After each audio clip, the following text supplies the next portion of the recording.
How one approaches leadership all comes down to where they place their confidence.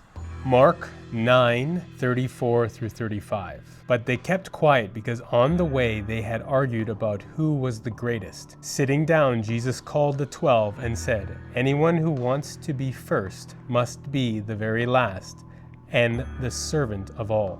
Over the years, I've been in many locker rooms, business meetings, creative brainstorming sessions, and church boardrooms. These are very different settings, but there is one common thread between them all. There's always multiple people posturing for control or position. Now, some men don't want to lead, but stereotypically, it's in the DNA of a man to want to see their vision become reality. How one approaches leadership all comes down to where they place their confidence.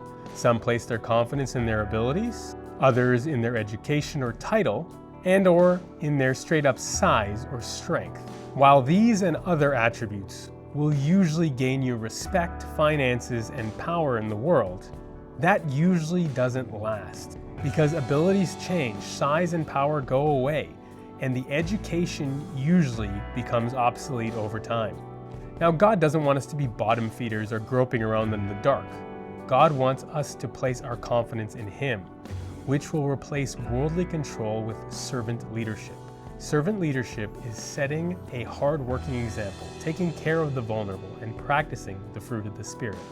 With this type of heart and work ethic, God can elevate us to the peak of whatever situation He has put us in, which brings glory to Him and fantastic relationships for us. One character from the Bible that really stands out to me is Joseph.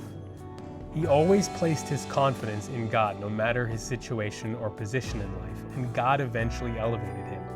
Now, in your own life, think about a person of power. I can pretty much guarantee you that the people who you don't respect, who are miserable, who act insecure, you would call a boss. While a person who you do respect, who is willing to work alongside you, empathize and sympathize with you, you would call a leader. So my challenge to you is, whether it's at work, in your homes, in church, or on your sports teams, will you push people down and try to be on top, or will you lead with a servant heart by elevating everyone around you in a Christ-centered way? I'm Stephen Tocher. Have yourself a wonderful day, evening, morning, or night. God bless.